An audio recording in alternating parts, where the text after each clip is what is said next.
오늘은 신령한 지혜와 총명, 그런 제목으로 같이 말씀을 살펴보도록 하겠습니다. 첫 번째 제목도 신령한 지혜와 총명입니다. 골로새서 1장 9절 말씀, 우리 읽어본 말씀입니다만 한 번 더 읽겠습니다. 골로새서 1장 9절 같이 천천히 읽겠습니다. 시작. 이로써 우리도 듣던 날부터 너희를 위하여 기도하기를 그치지 아니하고 구하노니 너희로 하여금 모든 신령한 지혜와 총명에 하나님의 뜻을 아는 것으로 채우게 하시고. 아멘. 여러분, 읽으니까 이해가 금방 되시죠? 안 그러신가요? 저도 어렵더라고요. 어려워요. 네. 사도 바울이 이런 글을 쓴 걸 보면 확실히 이분이 교육을 많이 받았다는 걸 알게 됩니다. 우리가 요즘에 마태복음, 마가복음, 누가복음, 요한복음, 특별히 요즘 마가복음을 읽고 있잖아요. 그래서 마가복음 읽는 거하고 사도 바울이 쓴 서실 읽는 거하고는 상당히 많이 다릅니다. 여러분, 우리나라 말로 번역해 놓은 걸 읽으시니까 이해가 더 어렵죠. 원문도 어렵습니다. 장황하고 어렵습니다. 옛날에 철학자들이 그렇게 글을 많이 좀 썼습니다. 사도 바울도 그런 교육을 많이 받은 사람 중에 한 명이기 때문에 글 자체가 쉽지는 않습니다. 제가 박사과정 공부할 때 제일 어려운 일 중에 하나가 뭐였냐면, 성경은 말씀드린 대로 코인의 헬라어로 적혀졌습니다. 그래서 코인의 헬라어도 쉬운 언어가 아닌데, 코이네라고 하는 말은 평범한 그런 뜻을 갖고 있습니다. 그래서 코이네 헬라어는 일상에서 쓰이는 헬라어입니다. 보통 사람들이 쓰는 헬라어. 그 당시 사람들은 90% 이상은 문맹이었다고 생각됩니다. 글을 읽지 못했죠. 여러분, 우리나라도 100년 전만 해도 글을 못 읽는 사람들이 대단히 많았을 것입니다.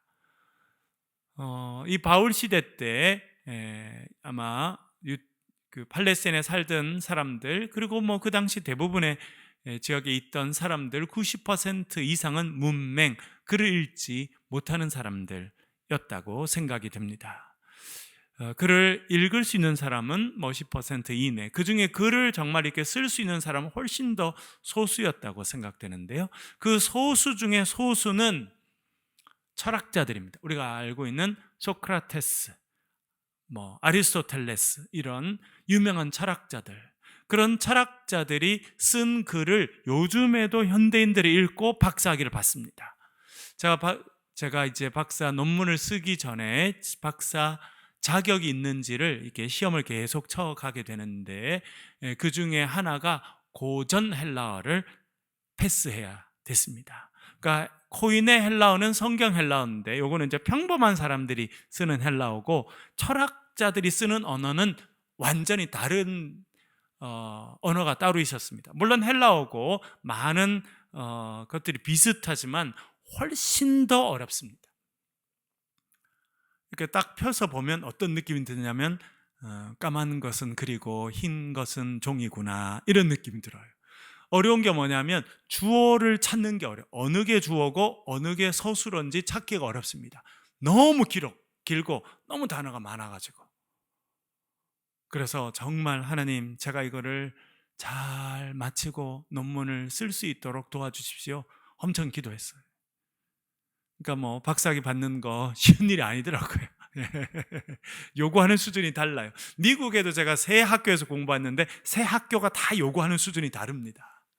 우리나라도 대학들이 많지만 대학들이 요구하는 수준이 다 다르잖아요. 그래서 정말 돌아보면 하나님 은혜로 잘 맞췄구나, 뭐가 주어인지 뭐가 서술어인지도 잘 찾을 수 없는 그런 걸 앞에 두고 기도하면서 시험 봤는데, 하여튼 시험을 다 통과해서 그렇게 하게 됐으니까요.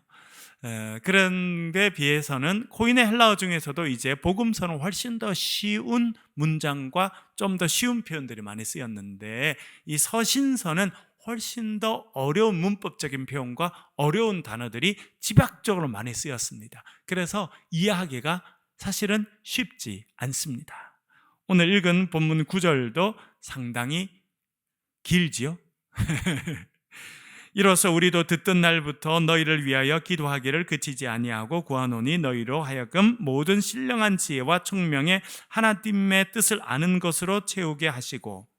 아직 안 끝났습니다. 문장이. 그렇죠? 문장은 또 10절까지 이어지잖아요.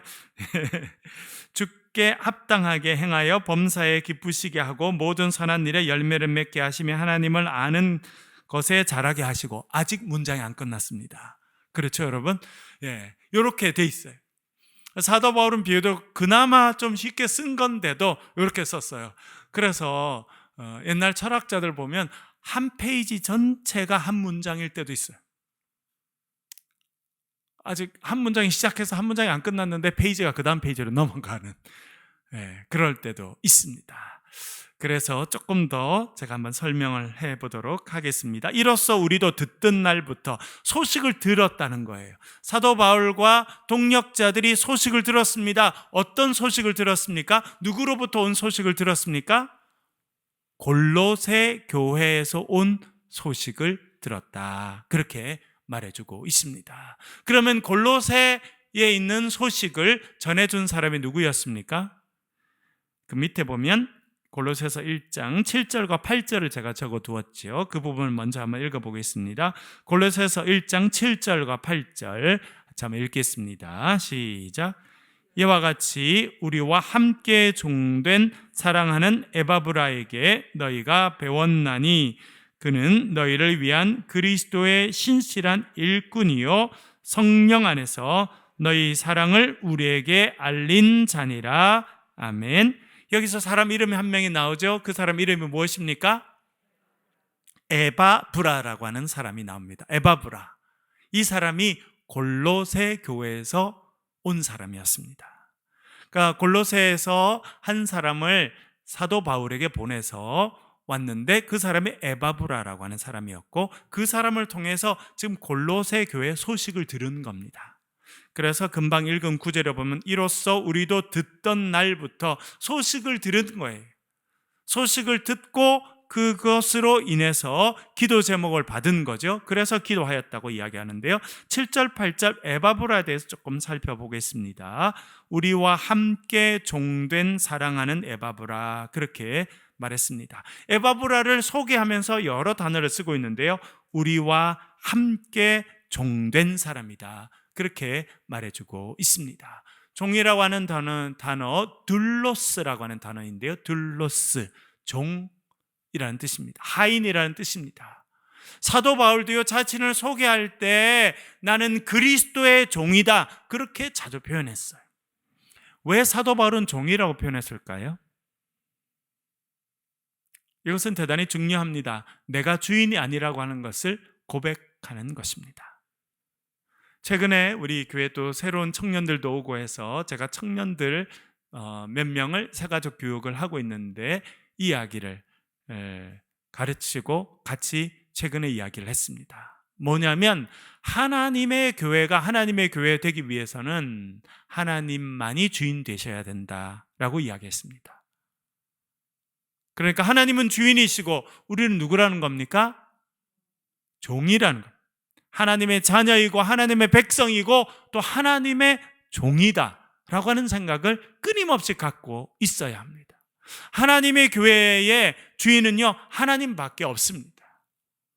하나님, 또 삼위일체 성령님, 또 성자이신 예수 그리스도, 하나님만이 주인이시고 우리는 그분의 종으로 살아가야 된다라고 성경이 말씀하고 있습니다. 사도 바울은 끊임없이 자기가 종이라고 생각했습니다. 내가 주인이 아닙니다. 내가 결정하는 게 아니에요. 내 뜻을 따라 살아가는 것이 아닙니다. 나는 종으로서 주인이 말씀하신 것을 행하는 거예요. 주인이 맡겨주신 것을 열심히 감당하는 것입니다. 얼마 전에도 저희들이 마태복음 25장에 보니까 달란트 비유가 나오죠, 여러분. 달란트 비유에 보니까 주인이 먼 길을 가면서 종 3명을 부릅니다. 그 종들은 그 집에는 종만 3명만 있지 않았어요. 수많은, 아마 수십 명의 종들이 있었다고 생각되는데 그 중에 3명을 선택해가지고 재산을 맡기죠. 우리가 그런 존재라는 겁니다. 하나님께서 우리를, 저와 여러분 불러주셨습니다. 그리고 할 일을 맡겨주셨어요. 그러면 뭘 해야 됩니까? 주인이 무엇을 원하는지 알고, 오늘 강조되는 게 이 부분인데요. 종이 해야 되는 일은 뭐냐면 주인이 원하시는 것이 뭔지를 알고 주인의 뜻을 알고 그것을 잘 행해서 주인을 기쁘시게 하는 것이 종의 의무입니다. 그래서 주인의 뜻을 아는 것이 참 중요합니다. 오늘 조금 이따가 제가 설명드릴 하나님을 아는 지식이라는 단어가 오늘 본문에도 나오는데, 하나님을 아는 지식, 하나님의 뜻을 아는 지식을 말합니다. 종이 해야 되는 것은요, 하나님의 뜻을 알아야 돼요. 주인의 뜻을 알아야 됩니다. 그리고 그 주인의 뜻을 행할 때 주인을 기쁘시게 하는 종이 됩니다. 사랑하는 여러분들, 날마다 주의 말씀을 통해서 하나님의 뜻을 깨닫는 주님의 신실한 종들이 되실 수 있기를 간절히 바랍니다. 여러분, 최근에 원치 않아도 뉴스를 많이 보시게 되죠. 누구 뉴스가 제일 많이 나옵니까, 여러분? JMS, 정명석 뉴스가 나오죠. 일반 뉴스에도 많이 나오죠. 수십 년 동안 우리나라에 엄청난 피해를 끼친 이단이에요. 참 신기한 거는 우리나라는 이단의 천국인가 봐요. 이단들이 이렇게 활기를 치고 이단들이 이렇게 힘을 많이 쓰는 나라가 별로 없어요. 신천지 그렇죠. 최근에는 정명석 드디어 이제 아주 관심의 초점이 돼가지고 젊은 여성들 수천 명, 수만 명의 인생을 완전히 무너뜨린 그 교주 이야기가 요즘에 아주 중요한 이슈가 됐습니다. 이제 앞으로 줄줄이 나올 때 많아요. 이렇게 하나님의 교회도 언젠가 또 터져서 또 나올 거고, 그렇죠? 참 저는 목회자로 많이 기도하게 됩니다. 하나님, 우리나라가 너무 병들었습니다. 이단들이 이렇게 많고 판친다고 하는 거는 사람들의 마음이 병들었다는 거거든요. 더 문제는 뭐냐면 젊은이들의 마음이 병들어가지고 그렇게 잘못된 가르침에 따라간다는 거예요. 한편으로 우리에게도 책임이 있습니다. 저도 이번에 보면서 우리 책임이 좀 크다. 왜? 우리가 아이들을 제대로 말씀으로 교육하지 않았어요. 사랑으로 가르치지 않았어요. 세상 공부를 열심히 시켰는데 뭐가 진리의 말씀인지 성경 말씀인지 가르치지 않았다니까요. 이단들은요, 철저히 그렇게 가르치는데 잘못된 걸 열심히 가르쳐요. 그러니까 인생이 잘못되죠. 하나님을 아는 지식, 이것이 정말 이 시대에 다시 필요하다, 그런 생각을 해보게 됩니다. 교회만 다닌다고 괜찮다, 오해입니다, 여러분. 우리의 교회 다니니까 괜찮겠지, 오해예요. 좀 죄송한 말씀이지만 제가 짧은 기간 목회해 보면서 어떤 마음이 많이 드는 줄 아십니까? 교회 열심히 다니는 공자의 제자도 많다는 것을 제가 깨달았어요. 교회 열심히 다녀요. 수십 년 다녀요. 11조도 하고 헌금도 하고 봉사도 하고 열심히 다녔는데, 수십 년 동안 다녔는데 딱 보니까 예수의 제자는 아니에요. 공자의 제자인데 교회 다니는 공자의 제자가 있더라고요. 왜요? 머리에 공자 생각밖에 없어요. 네 성씨가 먹고 안동 김씨, 예천 권씨 아니면 양반 아니다, 이렇게 말하는 사람이 교회 안에 있다니까요. 많아요. 그걸 중요하게 생각하는 사람이 있어요. 저는 그런 분들 보고 이 사람은 교회 다니는 공자의 제자구나. 그렇죠? 예수님 시대 때 뭐라고 그러는지 아세요? 예수 나사렛 출신이잖아, 이렇게 말을 했어요.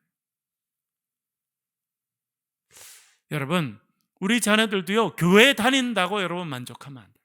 그래서 저도 이번에 지난번에 또 신천지 그 일들이 생기고, 이번에 또 JMS 정명석 그 사건들이 생기면서 우리가 말씀 교육을 다시 좀 해야겠다, 이런 생각을 하게 됩니다. 근데 제가 신방을 다니면서 좀 감사한 건 뭐냐면, 우리 신방을 이제 지금 어른들부터 이렇게 하고 있는데, 많은 분들이 우리 교회에 와서 말씀을 깨닫게 됐다는 표현을 많이 해요. 아침마다 복음 노트를 하면서 복음 노트를 듣고 성경을 읽고 실제로 손으로 쓰면서 복음 노트를 통해서 내가 처음으로 말씀을 깨닫기 시작했다, 그런 분들이 많이 있는 것은 제가 목회자로 참 감사한 일입니다. 그러니까 여러분, 복음 노트 열심히 또 하시고 또 아이들에게도 알려도 주시고 아이들이 말씀을 들어야 되지 않겠습니까, 여러분? 영어로 말씀드리면 인풋이 있어야 아웃풋이 있어요. 뭐가 들어와야 나온다는 거예요. 깨끗하고 정결하고 좋은 음식을, 건강한 음식을 먹어야 몸이 건강하지요. 매일 그냥 햄버거 먹고 피자 먹고 콜라 마시고 몸에 안 좋은 거 계속 몸에 집어넣는데 몸이 건강하다, 절대 그런 일이 없잖아요. 근데 우리 자녀들이 뭘 듣고 지내는지 우리는 관심이 없어요. 예배 안 들어도 괜찮고 말씀 안 들어도 괜찮다고 생각하잖아요, 여러분. 그 애들이 그냥 밥 잘 먹고 건강하고 직장 다니면 괜찮다 이렇게 생각하는데 어느 순간 애들이 병들어 있어요. 아이들이 병들어 있으면 그걸 고치기가 힘들어요. 몸의 건강은 오히려 낫습니다. 정신적으로 병들으면요, 고치기가 힘들어요. 그렇게 마음이 공허한 사람들이 이단으로 넘어가고, 그런 삶을 고칠 수 있습니까, 여러분? 이번에도 정명석 보니까 우리나라 국가 권력 기관에 있는 사람들도 정명석을 따라해가지고 막 정명석을 도와주고, 그렇죠? 그 엄청난 범죄를 옆에서 계속 도와주고, 야, 참 병들었다, 이런 생각들을 참 많이 하게 됩니다. 그래서 그렇게 생각하면 여러분, 저와 여러분에게 되게 중요한 사명이 있는 거예요. 우리 자녀들을 위해서 기도하고 우리 자녀들이 반드시 잘 성장해서 그런 하나님의 선한 일들을 하는 그런 일꾼들로 활동할 수 있도록 길러주고 축복해주고 도와주고 해야 되는 그런 일이 결국 하나님 나라를 이루는 일이 되더라고요. 우리의 자식뿐만 아니라 우리 교회에 또 우리 주변에 있는 자녀들이 그렇게 하나님 앞에 쓰임받는 자녀들이 되도록 여러분 기도해 주시길 간절히 바랍니다. 우리나라 일제시대 때 얼마나 힘들었습니까? 일본 사람들이 와서 우리의 성씨를 바꾸죠. 말을 못 쓰게 만들죠. 우리나라를 말살시키려고 그렇게 노력하고 목사님들을 감옥에 집어넣고, 아프리카도 갔더니 1974년부터 91년 동안까지 그 공산 정권이 되면서 목사님들을 얼마나 감옥에 집어넣는지. 제가 강의하러 갔는데도 한 250명, 300쯤 목사님이 있었는데 제가 감옥에 들어갔던 분 손들어 보라니까 여러 사람이 손들더라고요. 그중에 한 70 정도 된 목사님은 감옥에 4번이나 들어갔대요. 왜? 목회자라. 야, 그런데 그분이 제일 앞에 앉아가지고 얼마나 말씀을 열심히 들으시는지. 여러분, 우리가 정말 믿음으로 깨어있고 이 나라와 민족을 위해서 기도해 주시길 간절히 부탁드립니다. 그리고 우리 자녀들이 정말 믿음으로 온전히 서도록, 우리 자녀들이 정말 진리 가운데 바로 서서 이단에 빠지지 않고 잘못된 가르침에 서지 않고 육체적으로, 영적으로, 정신적으로 건강한 자녀들로 성장할 수 있도록 여러분 꼭 기도해 주시길 부탁드립니다. 그게 우리의 사명이에요. 멀리 갈 것도 없어요. 보면 우리의 자녀들, 우리 주위에 있는 자녀들, 우리 교회에 있는 자녀들이 지혜롭고 건강에 성장하도록 우리가 그렇게 키우는 것이, 그게 첫 번째 사명이에요. 그래서 여기 나오는 에바브라 같은 그런 신실한 종들이 만들어지면, 세워지면 나라가 바뀌고 인생이 바뀌는 거예요. 여러분, 아무런 우리 일제시대 때 주기철 목사님 같은 분이 계셔서 우리나라가 희망이 있었던 것입니다. 주기철 목사님 4번, 5번 감옥에 던져졌습니다. 끔찍한 고문을 끊임없이 당했습니다. 그렇지만 신앙의 절개를 굽히지 않고 결국은 차가운 감옥에서 순교하시잖아요. 그러나 한 분의 순교로 인해서 얼마나 많은 사람들이 담대함을 얻었는지 모릅니다. 그래서 결국은 일제의 악한 힘들이 물러가고 우리나라에 해방이 오게 되고, 그런 역사가 우리의 역사에도 있었습니다. 그래서 이 에바브라 같은, 또 사도 바울과 같은, 우리 또 빌립보를 보면 에바브로디도가 나오죠. 그런 신실한 사람들이 여러분 우리 가정을 통해서, 우리 교회를 통해서 길러지는 놀라운 역사가 여러분의 삶에 임하시기를 간절히 축원합니다. 우리와 함께 종된 에바브라, 그는 우리의 사랑하는 사람이다, 그렇게 말해주고 있습니다. 그 뒤에 보면 너희가 배웠나니, 에바브라가 이제 골로새 사람들을 가르쳤다는 것을 알게 되겠고요. 그는 너희를 위한 그리스도의 신실한 일꾼이요 라고 말했습니다. 중요한 단어가 여기 나왔는데요, 신실하다는 단어와 일꾼이라고 하는 단어입니다. 신실하다, 헬라 말로는 피스토스입니다. 제가 복음 노트 할 때도 몇 번 말씀을 드렸습니다만, 피스토스라고 하는 단어는 신실하다라고 번역됐습니다. 영어로 말씀드리면 faithful입니다. faithful. 이게 약간 헬라어를 제일 정확하게 번역한 거는 이제 영어가 되겠는데, 피스토스라고 하는 말은 믿음이라고 하는 헬라 말이 피스티스이거든요. 피스티스. 그게 믿음이란 말이에요. 거기서 피스토스라고 하는 말이 나왔습니다. 그러니까 첫 번째 뜻은 어떤 뜻이냐면 믿을 수 있다, 신뢰할 수 있다, 그런 뜻입니다. 아까 말씀드린 달란트 비유에도 보면 5달란트 받은 사람, 2달란트 받은 사람, 1달란트 받은 사람이 나오는데, 5달란트 받은 종이 가서 열심히 일을 했습니다. 장사를 하고 투자를 해서 5달란트를 남겼어요. 2달란트를 받은 종도 나가서 열심히 일을 해서 2달란트를 남겨서 주인에게 드립니다. 주인이 뭐라고 칭찬합니까? 착하고 충성된 종아. 여기서 충성되다라고 하는 말도 똑같이 헬라어로는 피스토스이거든요. 그런데 거기서는 충성되다라고 번역했고, 오늘 본문에서는 신실하다 그렇게 번역했지만 사실은 똑같은 단어입니다. 믿을 수 있다는 뜻이고요, 믿을 수 있기 때문에 일을 더 맡기게 됩니다. 그 달란트 비유에도 보면 착하고 충성된 종아, 내가 작은 일에 충성하였음에 많은 것으로 너에게 맡기리니, 그렇게 말하죠. 여러분, 주인이 보니까 이 종은요 믿을 수 있어요. 일을 맡길 수 있습니다. 일을 맡겨봤더니 작은 일을 참 잘해요. 그러면 어떤 일을 맡긴다는 겁니까? 큰 일을 맡기죠. 왜? 신뢰할 수 있으니까, 믿을 수 있으니까. 여러분, 사업하시는 분들의 특징은 뭐냐면 어떤 사람이 옆에 있어야 돼요? 신실한 사람이 있어야 돼요. 회사를 경영하는 사람도 어떤 직원이 많아야 됩니까? 신실한 직원들이 많아야 돼요.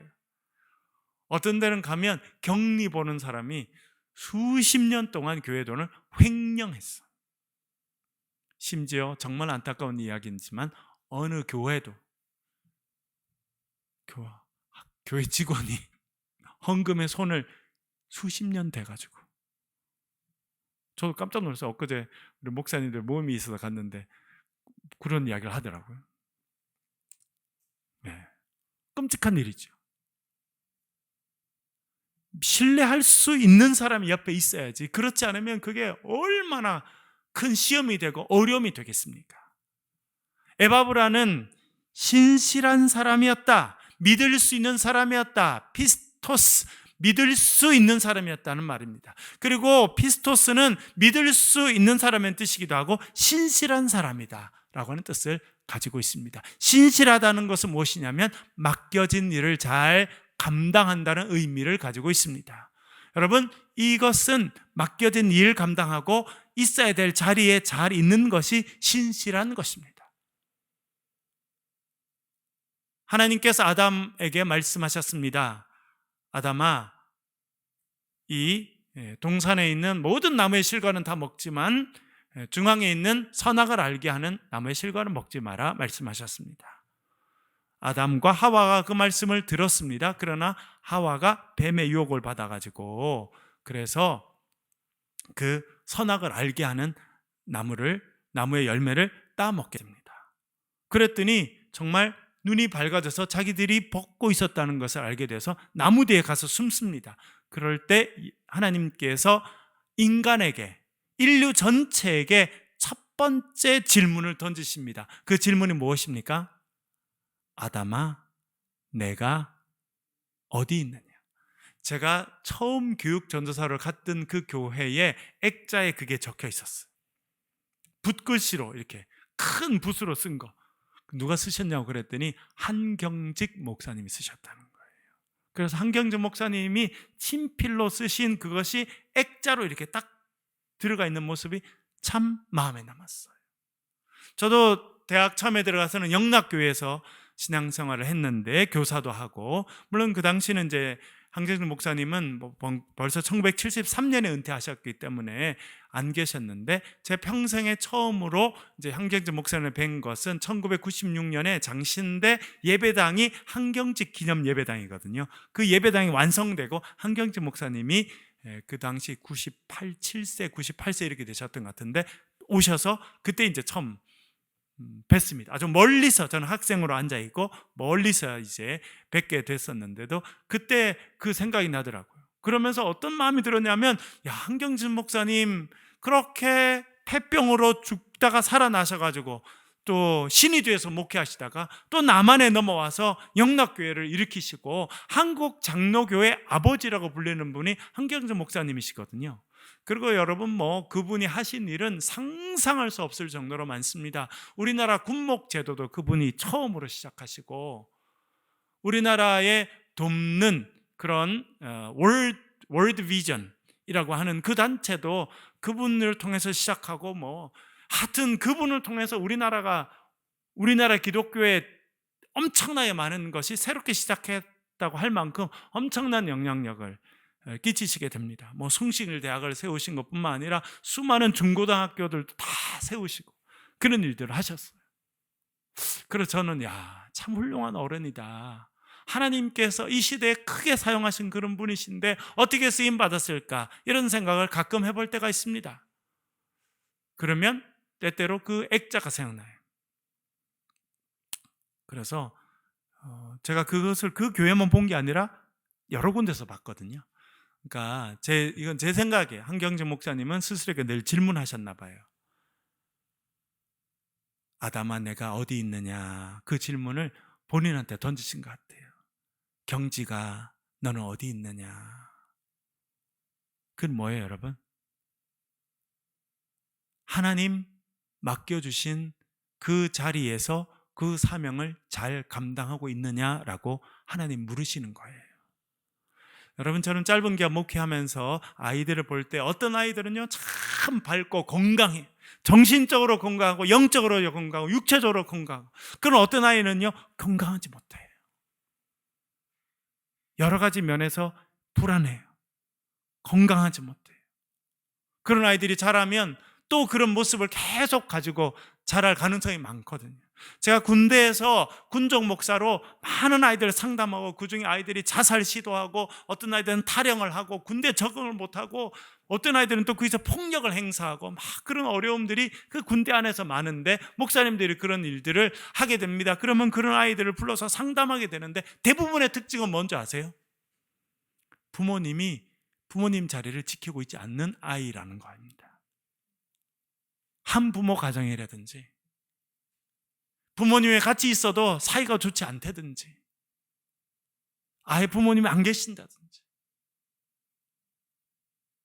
그렇게 신실하게 자리를 지키는 부모님의 모습 가운데서 사랑을 받고 자란 아이들은요 문제가 있어도 돌아와요. 문제가 있어도 해결됩니다. 조금 겉으로 나갈 수 있어요. 사춘기도 겉으로 나갈 수 있고, 조금 유혹 가운데 빠질 수 있어도 돌아오더라고요. 그래서 건강함을 유지할 수 있어요. 신실하다라고 하는 것은 맡겨진 자리를 잘 지키고 그 사명을 감당한다는 겁니다. 여러분, 하나님께서 어떤 자리를 여러분에게 맡겨주셨습니까?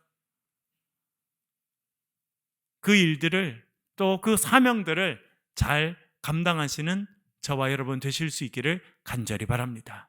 그러면 하나님께서 신실한 종아, 충성된 종아, 내가 작은 일에 충성하였으니 너에게 많은 것으로 맡기리니 주인의 즐거움에 동참해라, 그렇게 말씀하시는 겁니다. 에바브라, 그는 신실한 일꾼이었다, 그렇게 말해주고 있습니다. 그리고 성령 안에서 너의 사랑을 우리에게 알려준 사람이다. 그러니까 가운데 역할을 한 거죠. 골로새, 아주 멀리 있는 골로새 교회와 사도 바울 사이에서 다니면서 소식을 전해주고, 또 편지를 전해주고 그런 일들을 감당했던 사람이라고 하는 것을 알게 됩니다. 다시 9절로 가볼게요. 이로써 우리도 듣던 날부터, 그러니까 이 듣는 소식을 에바브라라고 하는 사람을 통해서 들었다는 거 말씀드렸고요. 너희를 위하여 기도하기를 그치지 아니하고 구하노니라고 말합니다. 여러분, 여기서 사도 바울이 중보기도에 대해서 말해주고 있습니다. 여러분, 우리 교회도 중보기도 팀이 있습니다. 우리 셀 모임을 하게 되면 가장 중요한 게 무엇입니까? 모여서 밥 먹는 겁니까? 예. 셀 모임의 가장 중요한 것은요, 중보기도 하는 것입니다. 우리 셀 모임 하면 세 가지를 하죠. 일주일 동안 지내면서 감사하고 좋았던 일 무엇입니까? 그 감사했던 일을 나누고요. 또 내가 주일 말씀, 설교 말씀 들으면서 은혜 받을 게 무엇입니까? 해서 그걸 나누죠. 세 번째는 뭡니까? 기도 제목 내고 하는 거예요. 저 기도 제목 별로 없어요. 그런 분들이 많으시던데, 여러분 그렇게 해가지고는 셀 모임 안 됩니다. 마음에 있는 기도 제목 내놔야 돼요. 제가 우리 셀 리더 모임들 할 때 그렇게 말씀드립니다. 그리고 여러분들도요, 그렇게 하셔야 돼요. 내 마음에 있는 기도 제목을 내놔야 진정한 영적인 교제가 이루어지는 거예요. 그렇게 기도 제목을 내놓고 그 기도 제목을 가지고 같이 기도할 때 하나님께서 역사하셔서 초대교회와 같은 그런 교회로 성장하게 되는 것입니다. 여러분 보세요. 우리 교회도 건강한 교회로 점점 성장해 가고 있습니다. 왜 그러냐면 기도 제목을 내고 그를 갖고 같이 기도하기 때문에 그래요. 건강하지 않은 공동체의 특징은 뭔지 압니까? 겉모양만 알지 속은 몰라요. 속을 내놓지 않는 공동체는요, 절대 건강해지지 못합니다. 간절한 기도의 제목이 있어요. 그럼 그걸 내놓고 그걸 위해서 우리가 같이 중보하고 기도하고 그 간절한 기도의 제목이 해결되고 문제가 해결될 때 감사를 나누고 기쁨을 나누고 그래야 건강한 공동체로 성장하게 되는 겁니다. 여러분, 예외가 없어요. 예외가 없어. 건강하지 않은 교회는 가보면요, 사람들이 다 썰렁해요. 기도 제목 뭡니까? 하면 기도 제목 안 내놔요. 왜? 자존심 지키느라 안 내놓고, 그리고 안 내놓는 이유는 내가 내놓으면 이 사람이 그걸 가지고 뭘 할지 모르니까, 신뢰하지 못하니까 안 내놓는 거거든요. 그런 교회들은요, 코로나를 지나면서 엄청 어려워졌어요. 그러나 마음을 열고 기도 제목을 내고 그걸 가지고 같이 기도하고, 그렇게 어려움 당했던 어렵고 힘든 일들을 기도 제목으로 내놓고 그렇게 기도해서 문제가 해결되고 하나님 은혜를 체험하고, 그러면 그것을 간증하고 나누고, 그런 데가 건강한 데가 되는 거예요. 예외가 없습니다. 예외가 없어요. 그래서 코로나를 지나면서 적어도 지금 우리 기독교가 100만 명 이상 줄었다고 생각됩니다. 코로나를 지나면서 예배당에 나오는 사람들 우리 기존에 할 때 100만 명 이상 줄었어요. 우리나라 전체로 따질 때. 그런데 가장 그런 교인이가 줄고 어려워지고 하는 것이 덜한데, 혹은 그럼에도 불구하고 더 성장한 데의 특징은요, 거의 다 비슷해요. 삶을 나누고 기도 제목을 나누고 그걸 위해서 같이 기도하는데, 그런 데는요 그런 어려움을 크게 겪지 않았다는 것이 연구의 결과입니다. 여러분, 우리 모두가 중보기도의 사명이 있습니다. 그래서 가까이 있는 분들, 특별히 그래서 우리는 셀을 묶었잖아요. 그래서 셀 모임을 하시고 셀에서는 기도 제목을 나누시고 그걸 가지고 기도하시고, 또 필요한 분은 저에게도 알려주시고, 그래서 저도 같이 또 더 필요한 부분을 위해서 기도하고, 그렇게 할 때 우리 교회가 건강한 교회로 성장해 가게 되는 것입니다. 사도 바울이 너희를 위하여 기도하기를 그치지 아니하고 구한다, 그렇게 이야기하고 있습니다. 그러면 무엇을 위해서 기도했을까요?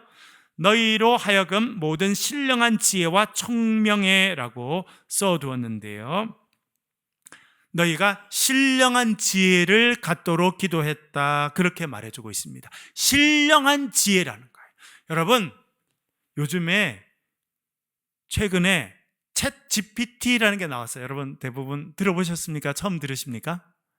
처음 들으셔도 아무 상관은 없어요. 챗 GPT라는 게 나왔는데, 얘가 나와서 한두 달 만에 세상을 완전히 바꾸고 있습니다.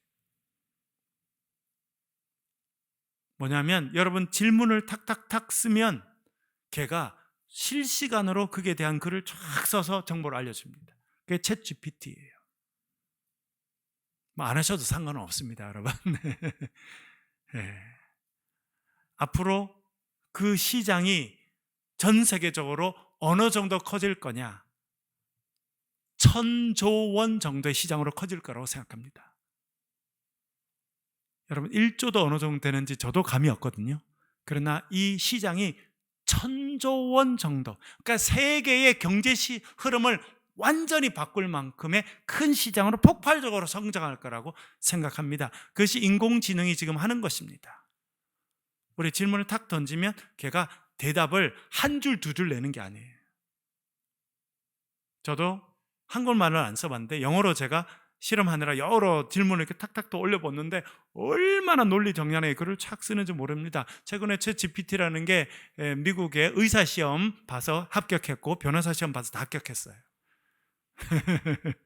그러니까 웬만한 사람보다 훨씬 수준이 높습니다. 웬만큼 공부한 사람들보다 훨씬 수준이 높습니다. 어느 교수님 만났더니 그러더라고요. 웬만한 대학생보다 얘가 훨씬 수준이 높다. 그래서 내가 웬만한 대학생이 아니라 웬만한 교수급보다 수준이 높다. 그렇게 지금 이야기를 하고 있습니다. 세상이 그렇게 됐어요. 이제는요, 지식을 암기해가지고 뭘 한다. 그런 사람은 컴퓨터 이런 그 AI에 절대 이길 수 없습니다. 그러니까 우리나라가 달달달 애들 외우고 뭐 이렇게 하는 그런 거 연습해가지고는요, 쓸모가 없어요. 왜? 그런 거는요, 컴퓨터가 100배, 1000배, 10,000배 더 잘합니다.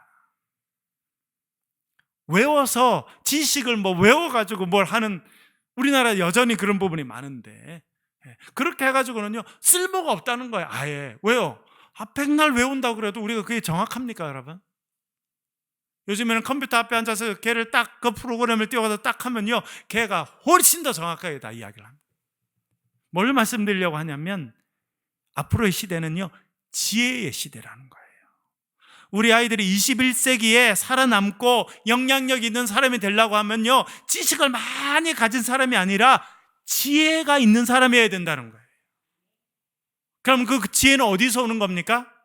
오늘 성경이 신령한 지혜와 총명이라고 이야기했죠. 신령하다라고 붙여놓은 겁니다. 세상적인 지식이 아니라 신령한 지혜예요. 왜 신령한 지혜냐면 성령께서 주시는 지혜이기 때문에 신령한 지혜라는 거예요.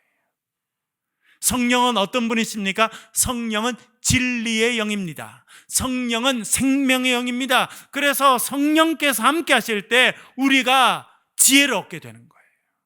우리가 하나님 말씀을 아침마다 묵상합니다. 왜 그렇습니까? 그 말씀을 통해서 우리가 지혜를 얻기 때문에 그래요. 우리 자녀들을 왜 교육해야 돼요, 여러분? 왜 우리 자녀들에게 하나님 말씀을 가르치고 알려주고 해야 됩니까? 하나님의 말씀이 지혜의 근원이기 때문에 그렇습니다. 여호와를 아는 것이 뭡니까? 지혜의 근본이다. 이 개성학교 가면 계단에 쫙 써놨어요. 여호와를 아는 것이 지혜의 근본이다. 그것은요, 선교사님들이 이 땅에 와서 100여 년 전에 벌써 아이들을 교육하면서 한 거예요. 왜 성경을 가르쳐야 되느냐? 왜 믿음을 가르쳐야 되느냐? 지혜의 근본이 여호와를 경외하고 여호와를 아는 것이기 때문에 그렇다는 거예요. 조금 더 말씀드리면 여호와를 아는 지식이 우리의 지혜의 근본이라는 거예요. 그래서 우리도 매일 복음 노트 하고 말씀을 읽고 말씀 가운데 살아야 우리가 지혜를 얻게 되는 거예요. 우리 자녀들도 마찬가지입니다. 지혜와 신령한 지혜와 총명회라고 써놨죠. 또 성령께서는 지혜를 주시고 또 뭘 주시냐면 총명을 주신다고. 총명. 총명은 무슨 뜻이냐? 여기는 이해하는 능력이 총명입니다. 이해하는 능력. 사실은 지혜와 총명은 되게 비슷한 단어예요. 이해하고 깨닫고 통찰력을 갖는 것, 그것이 총명이고 또한 지혜입니다. 여러분, 제가 아까 챗GPT라고 하는 프로그램을 말씀드린 거는 지금은 그 시대가 됐어요. 그래서 지금은 뭐 그 챗GPT에게 심지어 시를 한 편 써봐라 이렇게 하면 쑥 써주고요, 설교 한 편을 써봐라 설교를 쓰고, 얼마 전에 어느 되게 유명한 과학 그런 학회에 논문이 발표가 돼서 그 논문이 너무 좋다고 사람들이 박수를 다 쳐줬는데 그 논문은 실제로는 챗GPT가 쓴 겁니다. 해보니까 미국에 오는 정치인이 나와서 이렇게 정치 연설문을 해서 사람들이 막 박수를 쳐줬어요. 사람들이 뭐라는 줄 아세요? 이거 제가 쓴 게 아니고요, 챗 GPT 그 컴퓨터가 쓴 거 제가 갖고 온 겁니다. 이 정도로 쓰는 능력을 갖고 있다는 거예요, 여러분. 그 이야기를 합니다. 그러니까 지식을 우리가 쌓아서 지금은 경쟁할 수 있는 시대가 아니에요. 그래서 우리가 더 뭐가 필요하냐면 신령한 지혜가 필요하고, 신령한 분별력이 필요하고, 하나님 주신 지혜가 더 필요한 시대가 되었다, 그렇게 생각하게 됩니다. 그럼 우리가 어떻게 지혜를 얻게 되고 어떻게 총명을 얻게 되느냐? 그 뒤에 이렇게 말하죠. 하나님의 뜻을 아는 것으로 채우게 하신다. 다시 말씀드리면 하나님의 뜻을 아는 지식이 쌓이면 그것이 지혜로 발전해 간다는 거예요. 여러분, 이게 되게 중요합니다. 어떤 사람은요, 지혜라고 하면 그냥 산에 가서 기도하고 있다가 갑자기 뭐가 번쩍하면 지혜가 생겼다, 이렇게 생각할 가능성이 있습니다. 물론 100에 하나는 그렇게 지혜가 생길 수 있습니다. 그러나요, 여러분, 지금 제가 말씀드리는 성경이 말하는 지혜와 총명은 어떻게 되느냐? 하나님을 아는 지식이 충만하게 쌓이면 그 가운데 지혜가 선물로 주어지게 되는 거예요. 그래서 하나님을 아는 지식이 대단히 중요합니다. 우리가 매일 성경을 읽는 이유도 그것이고요, 우리가 복음 노트를 하는 이유도 그것이고, 주일날 예배를 드리면서도 말씀을 읽는 것도 그러시고, 그 이유고, 우리가 수요일날 와서도 하나님 말씀을 배우는 것이 그런 이유입니다. 하나님을 아는 지식이 우리의 삶에 쌓이게 되면 그것이 어느 순간 지혜가 되는 거예요. 여러분, 세상에 돌아가는 걸 다 섭렵하고 다 알아야 세상을 분별할 수 있는 지혜가 생깁니까? 절대 그렇지 않습니다. 근본을 알아야 돼요. 근본. 가장 중요한 근본, 원리를 알면 다른 것들은요 다 적용이 가능합니다. 그래서 수학 공식 같은 원리를 배우잖아요. 과학도 마찬가지입니다. 그 많은 현상들이 일어나는 가장 중요한 원리, 기본을 배우는 거예요. 대학에 들어가면, 또 높은 단계로 가면 그것이 왜 그렇게 됐는지를 설명하는 것이 학문입니다. 여러분, 이 세상에 돌아가는 모든 것들을 다 알 수 있는 사람은 이 땅에 아무도 없습니다. 그러면 어떻게 해야 이 세상에 돌아가는 것을 알고 판별하고 앞으로 그런 걸 깨닫게 되느냐? 이 온 세상을 주관하시는 하나님을 알게 될 때 우리는 이 세상을 깨닫고 바라보고 분별할 수 있는 지혜를 얻게 될 줄로 믿습니다. 왜냐하면 이 세상은 사람들이 움직여가는 것 같고, 컴퓨터가 움직여가는 것 같고, AI 말씀드린 그런 첨단의 지식들과 기술들이 이끌어가는 것처럼 보이지만 그 근본에는 창조주 하나님이 계신 줄로 믿습니다. 그래서 하나님을 아는 지식을 가진 사람들이 이 세상의 진리도 깨닫게 되는 것입니다. 여러분, 하나님을 아는 지식을 통해서 지혜와 총명을 얻는 그런 삶을 살아가실 수 있기를 주의 이름으로 간절히 축원합니다. 우리 한번 기도하겠습니다. 기도하실 때 하나님, 우리가 주님 앞에 신실한 종이 되어서 주의 말씀을 듣고 깨닫게 하시고 하나님 주신 신령한 지혜를 배우는 인생이 되게 도와주십시오. 기도해 주시고요. 저희들이 기도하고 있는 것처럼 우리 자녀들 위해서 기도하겠습니다. 여러분, 자녀들이 있고 손주들도 있으시죠? 그 자녀들 이름을 불러가면서 기도하겠습니다. 참 세상이 악한 세상이 되었습니다. 하나님, 우리 자녀들에게 지혜를 주시고 신령한 지혜를 주시고 총명함을 주시고 은혜 주셔서 정말 이 세상 가운데 에바브라처럼 바울처럼 쓰임받는 인생이 되도록 주님 도와 주시옵소서. 우리 소리 들어서 통성으로 같이 한번 기도하겠습니다. 기도하십시다. 아버지 하나님,